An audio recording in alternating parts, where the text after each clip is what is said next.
6장. 다리오가 자기의 뜻대로 고관 120명을 세워 전국을 통치하게 하고 또 그들 위에 총리 셋을 두었으니 다니엘이 그 중에 하나이라. 이는 고관들로 총리에게 자기의 직무를 보고하게 하여 왕에게 손해가 없게 하려 함이었더라. 다니엘은 마음이 민첩하여 총리들과 고관들 위에 뛰어나므로 왕이 그를 세워 전국을 다스리게 하고자 한지라. 이에 총리들과 고관들이 국사에 대하여 다니엘을 고발할 근거를 찾고자 하였으나 아무 근거, 아무 허물도 찾지 못하였으니 이는 그가 충성되어 아무 그릇됨도 없고 아무 허물도 없음이었더라. 그들이 이르되, 이 다니엘은 그 하나님의 율법에서 근거를 찾지 못하면 그를 고발할 수 없으리라. 이에 총리들과 고관들이 모여 왕에게 나아가서 그에게 말하되, 다리오 왕이여, 만수무강하옵소서. 나라의 모든 총리와 지사와 총독과 법관과 관원이 의논하고 왕에게 한 법률을 세우며 한 금령을 정하실 것을 구하나이다. 왕이여, 그것은 곧 이제부터 30일 동안에 누구든지 왕외의 어떤 신에게나 사람에게 무엇을 구하면 사자굴에 던져넣기로 한 것이니이다. 그런즉 왕이여, 원하건대 금령을 세우시고 그 조서에 왕의 도장을 찍어 메대와 바사에 고치지 아니하는 규례를 따라 그것을 다시 고치지 못하게 하옵소서. 이에 다리오 왕이 조서에 왕의 도장을 찍어 금령을 내니라. 다니엘이 이 조서에 왕의 도장이 찍힌 것을 알고도 자기 집에 돌아가서는 윗방에 올라가 예루살렘으로 향한 창문을 열고 전에 하던 대로 하루 3번씩 무릎을 꿇고 기도하며 그의 하나님께 감사하였더라. 그 무리들이 모여서 다니엘이 자기 하나님 앞에 기도하며 간구하는 것을 발견하고 이에 그들이 나아가서 왕의 금령에 관하여 왕께 아뢰되, 왕이여, 왕이 이미 금령에 왕의 도장을 찍어서 이제부터 30일 동안에는 누구든지 왕 외에 어떤 신에게나 사람에게 구하면 사자굴에 던져 넣기로 하지 아니하였나이까? 이 일이 확실하니 메대와 바사에 고치지 못하는 규례니라. 왕이여, 사로잡혀온 유다 자손 중에 다니엘이 왕과 왕의 도장이 찍힌 금령을 존중하지 아니하고 하루 3번씩 기도하나이다. 왕이 이 말을 듣고 그로 말미암아 심히 근심하여 다니엘을 구원하려고 마음을 쓰며 그를 건져내려고 힘을 다하다가 해가 질 때에 이르렀더라. 그 무리들이 또 모여 왕에게로 나아와서 왕께 말하되, 왕이여, 메대와 바사의 규례를 아시거니와 왕께서 세우신 금령과 법도는 고치지 못할 것이니이다. 이에 왕이 명령하매 다니엘을 끌어다가 사자굴에 던져넣은지라. 왕이 다니엘에게 이르되, 내가 항상 섬기는 너의 하나님이 너를 구원하시리라. 이에 돌을 굴려다가 굴 어기를 막음에 왕이 그의 도장과 귀족들의 도장으로 봉하였으니 이는 다니엘에 대한 조치를 고치지 못하게 하려 함이었더라. 왕이 궁에 돌아가서는 밤이 새도록 금식하고 그 앞에 오락을 그치고 잠자기를 마다하니라. 이튿날에 왕이 새벽에 일어나 급히 사자굴로 가서 다니엘이 든 굴에 가까이 이르러서 슬피 소리질러 다니엘에게 묻되, 살아계시는 하나님의 종 다니엘아, 내가 항상 섬기는 내 하나님이 사자들에게서 능히 너를 구원하셨느냐? 다니엘이 왕에게 아뢰되, 왕이여, 원하건대 왕은 만수무강하옵소서. 나의 하나님이 이미 그의 천사를 보내어 사자들의 입을 봉하셨으므로 사자들이 나를 상해하지 못하였사오니 이는 나의 무죄함이 그 앞에 명백함이오며, 또 왕이여, 나는 왕에게도 해를 끼치지 아니하였나이다. 왕이 심히 기뻐서 명하여 다니엘을 굴에서 올리라 하매 그들이 다니엘을 굴에서 올린즉 그의 몸이 조금도 상하지 아니하였으니 이는 그가 자기의 하나님을 믿음이었더라. 왕이 말하여 다니엘을 참수한 사람들을 끌어오게 하고 그들을 그들의 처자들과 함께 사자굴에 던져넣게 하였더니 그들이 불바닥에 닿기도 전에 사자들이 곧 그들을 움켜서 그 뼈까지도 부서뜨렸다. 성경에서 말하는 명령을 지키면 지키는 그 주체자가 좋은 일이 생긴다. 그러니까 부모와 자식과의 관계가 똑같아요. 하나님과 우리 관계가. 부모가 자식에게 끊임없이 어떤 말을 합니다. 아침에 일찍 일어나거라. 어른을 만나면 인사를 잘하거라. 공부 열심히 해라. 근데 가만히 생각하면 그런 소리가 틀린 소리가 아닌데 그런 소리를 들으면 철없는 자식들이 짜증을 내요. 신호 잘 지켜라. 잔소리한다고 그래요. 근데 공부 잘하면 누가 좋아? 부모가 좋아요? 신호를 잘 지켜서 안전하면 누가 좋은 거야? 인사를 잘해서 다른 어른한테 이쁨 받으면 누가 좋은 거야? 알고 보니까요, 부모가 하는 모든 소리는 자식을 위해서 한 소리였어. 성경도 마찬가지 드러난 거예요. 우리에게 어려운 말씀일수록 복의 강도가 크더라는 거예요. 이런 것처럼 성경에는 제법 우리가 지금 힘이 없으니까 하나님께 감히 말은 못해. 그런데 안 지켜. 어려우니까. 그렇게 하면 좋지만 안 돼도 할 수 없다. 이런 생각을 가지고 성경을 읽는 수가 제법 있다 이 말이에요. 솔직히 말하면. 그런데 그 많은 성경의 요구사항 중에 또 요게 만만치 않아요. 감사하라. 이게 감사하라는 말만 딱 들으면 그냥 만만하게 보여요. 감사하면 되지 뭐. 근데 이게 전제 조건이 붙었어. 아시다시피 데살로니가 전서 5장 19절에 보면 범사에 감사하라. 요것도 만만치 않아. 기도하라 그랬죠? 기도하지 말라고 하셔도 기도할 때가 있어. 우리가 다급해지면. 다급해지면 새벽에 기도 나올 수도 있고요. 다급해지면 금식도 할 수 있어요. 그러니까 기도하라는 것이 꼭 어려운 건 아니에요. 사실은. 왜냐? 심지어는 믿지 않는 불신자들도 기도를 하거든요. 급하면. 근데 문제는 이거예요. 쉬지 말고 기도를 해야 돼요. 이게 하나님의 뜻이에요. 기뻐하라 그랬어요. 좋은 일 있으면 기뻐하죠, 당연히. 그런데 전제가 붙었어요. 항상 기뻐하래요. 실패했을 때도 기뻐하래요. 시련이 와도 기뻐하래요. 감사도 마찬가지예요. 좋은 일 있을 때 감사하지 못하면 오히려 이상하지. 그건 무례한 거죠. 근데 성경은 단서를 붙였죠. 범사에 감사하라. 범사가 뭡니까? 모든 일. 기쁘든지 슬프든지 힘들든지 억울하든지 되든지 안 되든지 심지어 죽을 지경이 되어도 감사하라. 그래서 어려운 거예요. 오늘 본문의 다니엘은 큰 어려움을 만났습니다. 역설적으로 이 다니엘이 인생을 대충 살았으면 이 자리까지 오지도 않았겠지만 대충 살았으면 공격도 안 받아요. 근데 다니엘이 역설적으로 너무 대단한 사람이야. 훌륭한 공직자고 선하고 거기다가 믿음이 너무 좋아서 공격을 받아버려. 타협하는 사람 같으면 이런 시험을 안 받는 거예요. 지금 다니엘은 어떤 인생을 살아왔냐면 4절에 그 내용이 나와요. 한번 봅시다. 4절 시작. 이에 총리들과 고관들이 국사에 대하여 다니엘을 고발할 근거를 찾고자 하였으나 아무 근거, 아무 허물도 찾지 못하였으니 이는 그가 충성되어 아무 그릇됨도 아무 허물도 없습니다. 이 한 절 안에 아무라는 말이 4번이나 나와요. 아무 근거가 없다. 털어도 먼지가 안 나버려. 뇌물을 받은 적도 없고 부정한 짓을 한 적이 없어. 당시에 총리쯤 되면 분명히 권세가 있어서 뒤가 구린 법인데 자기들도 그렇게 살았으니까 다니엘을 뒤를 파보니 아무것도 구린 것이 없어. 아무 근거도 없고 아무 허물도 없고 아무런 거리낌도 없는 너무 깨끗한 사람이에요. 그래서 넘어지게 할 수가 없어요. 그래서 이들이 갖고 나온 무기가 있었는데 신앙을 건드려 버리는 거예요. 하나님의 법을 못 지키게 하면 이 다니엘이 분명히 우리의 함정에 빠져들 수 있다.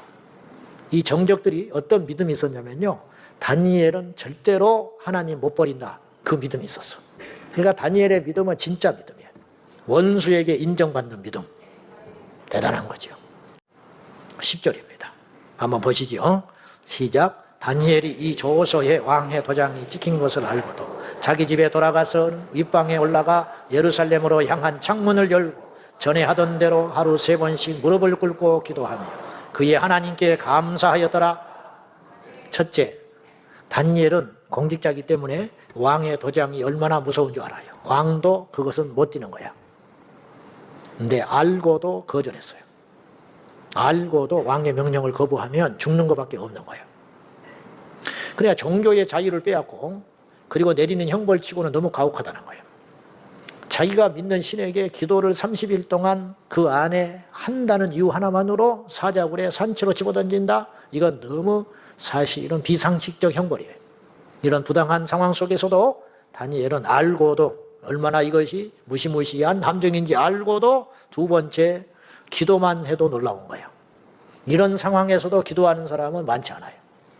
근데 다니엘은 거기에 더하여 뭐까지 했느냐? 감사까지 했다.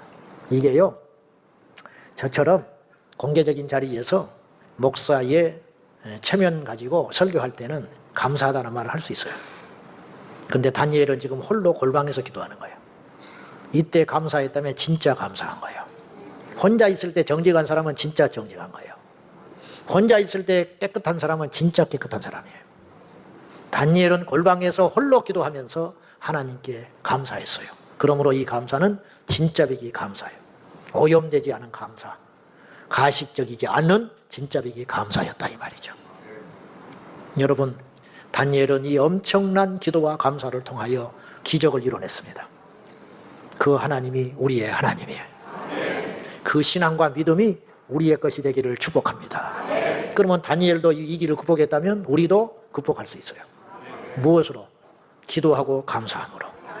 그래서 오늘 본문을 통하여 다니엘이 감사함으로 이뤄냈던 기적들, 그것들을 잠깐 살펴보려고 합니다. 첫째, 다니엘은 감사함으로 시험을 이겨냈습니다. 여러분, 감사하면 시험을 이길 수 있습니다. 시험이 시험 같지 않아진다 이 말이에요. 시험이 없는 인생은 하나도 없어요. 아이들도 시험이 있어요. 마음에 힘든 일은 누구든지 있는 거예요. 그런데 감사하면 시험을 이겨낼 능력이 생긴다 이 말이에요. 시험이 없다는 게 아니에요. 시험은 분명히 있어요. 그러나 그 시험을 극복할 수 있는 힘과 능력이 어디서 오느냐? 감사함으로 이겨낼 수 있다 이런 뜻이에요. 시험은 마귀가 주는 것입니다. 시험의 목적은 우리를 실족하게 만드는 것입니다. 하나님과 멀어지고 교회와 멀어지고 말씀과 멀어지고 찬송과 멀어지고 기도와 멀어지고 하나님의 사람들과 멀어지게 하는 것이 마귀가 우리에게 주는 시험의 목적입니다. 마귀가 우리에게 불화살을 쏩니다. 세상이 우리를 하나님과 갈라놓기 위해서 오늘 이 시간에도 몸부림을 치고 우는 사자처럼 우리에게 덤벼듭니다.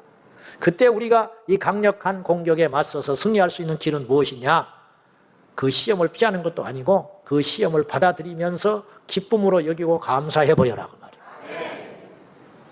여러분, 마귀 입장에서 볼 때 시험을 탁 던졌는데 그것에 허둥지둥한다. 얼마나 통쾌하겠어요. 근데 시험을 딱 줬는데 이 사람이 주여 감사합니다. 대책이 안 서는 거예요. 이길 수가 없는 거예요. 그래서 그 다음에 시험을 못하는 겁니다.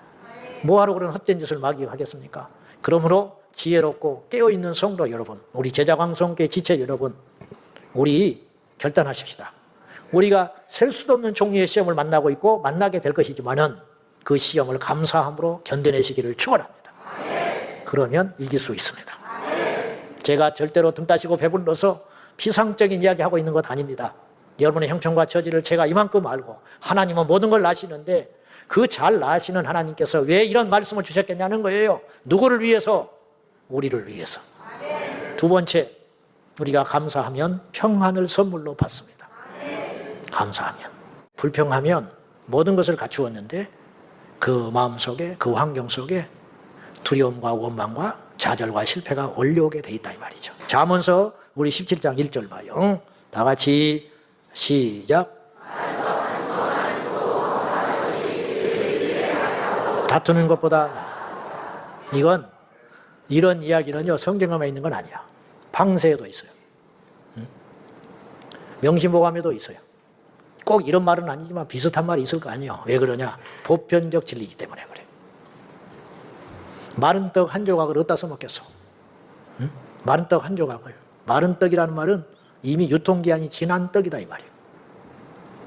근데 마른 떡 한 조각만 있어도 서로 아끼고 화목하다면 그것이 낫다. 뭐냐? 고기와 산의 진미가 가득한 밥상 가운데 있다 할지라도 서로 으르렁거린다면 그것이 소화가 되겠냐? 그렇잖아요. 맞습니다. 평안이 능력입니다. 근데 그 평안을 가져오는 비결은 어디에 있느냐? 감사에 있다 이 말이죠. 여러분, 감사가 그래서 굉장히 센 단어라니까. 감사 앞에는 다른 어떤 말들이 맥을 못 추는 거예요. 마귀가 감사 앞에 어떻게 힘을 쓰며, 시험이 어떻게 힘을 쓰며, 불평이 어떻게 힘을 쓰며, 두려움이 어떻게 감사 앞에 힘을 쓸 수 있겠습니까? 그러므로 감사함으로 무장하여 예수 안에서 승리하기를 축원합니다. 세 번째로 감사하면요, 복을 받습니다. 복 받는 사람은 정해져 있어요. 왜 그러냐? 하나님이 복을 주거든요. 성경에 보면요, 싹수가 달라. 다윗은 애초에 다윗이었어. 나이만 어렸지 다윗이야. 그러니까 어릴 때부터 왕인 거예요.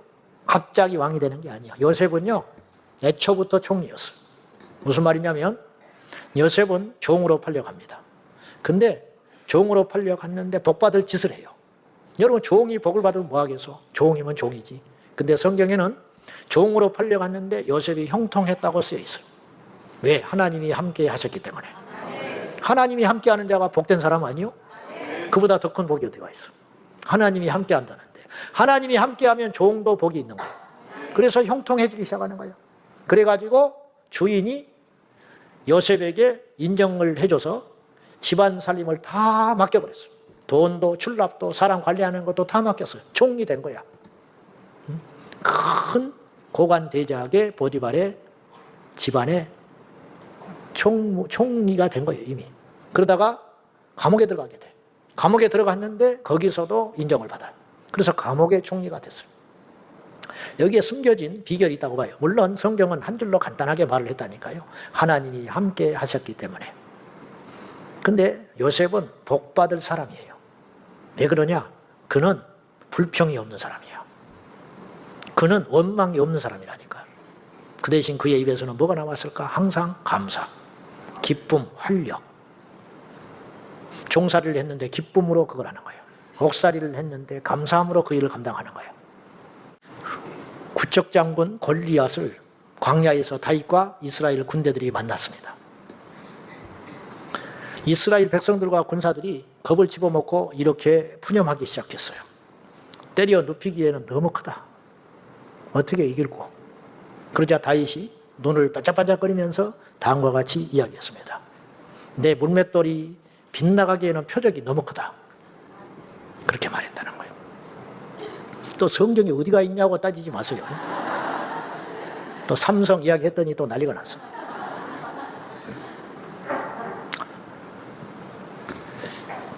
홍해 앞바다에서 모든 이스라엘 백성들이 두려워 떨면서 원망할 때 믿음의 사람 모세는 담대하게 외쳤습니다. 여호와께서 오늘 큰 구원을 이루어 주실 것이다. 출애굽기 14장 13절 시작. 모세가 너희는 두려워하지 말고 가만히 있어서 여호와께서 오늘 너희를 위하여 행하시는 구원을 보라. 너희가 오늘 본 애굽 사람을 영원히 다시 보지 아니하리라.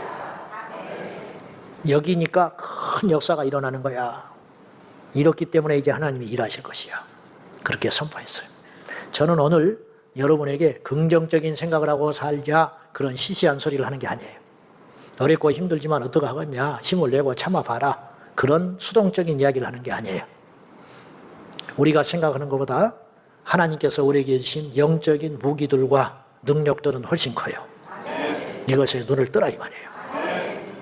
귀만 열면, 신문의 기사만 열면 온통 세상의 시끄러운 소리요, 절망의 소리요, 무섭기까지 한 소리들만 들려옵니다. 그러나 기억하십시오. 이 나라의 운명은 하나님이 지고 있습니다. 날이면 날마다 죽겠나 하지만 우리 잘 먹고 잘 살고 여기까지 왔습니다. 앞으로도 하나님께 그 비결이 있습니다. 140년 전 들어온 복음의 역사로 오늘 이때까지 단 하루도 이 땅 대한민국에서는 예배가 중단된 날이 없었어요. 앞으로도 그렇게 갑니다. 이 작은 소국 동방의 작은 국가가 2만 명이 넘는 선교사들을 보냈고 세계 200개국에 선교사들이 들어가서 단 한 사람도 굶어 죽지 않고 오늘도 담대하게 기도하고 복음 전하고 있습니다. 하나님이 하시면 됩니다. 그 하나님이 우리에게 명하십니다. 범사에 감사하라. 이것이 너희를 향한 하나님의 뜻이니라. 기도하십시다. 하나님 아버지, 하나님의 뜻을 이제 알게 됐습니다. 모든 일에 감사하라. 이것이 하나님의 뜻인 줄 알고 가오니 아버지 하나님, 오늘 2026년 전반기 마감하며 하나님께 감사의 제단을 쌓게 해주신 것도 감사합니다. 지금까지 에베네셀 하나님 도와주시고 지키시고 먹이시고 공급하셔서 여기까지 왔으니 앞으로도 염려 대신 감사로, 두려움 대신에 기쁨으로, 절망 대신에 소망으로, 믿음으로 나가게 하여 주시옵소서. 예수님의 이름으로 간절히 기도하옵나이다. 아멘.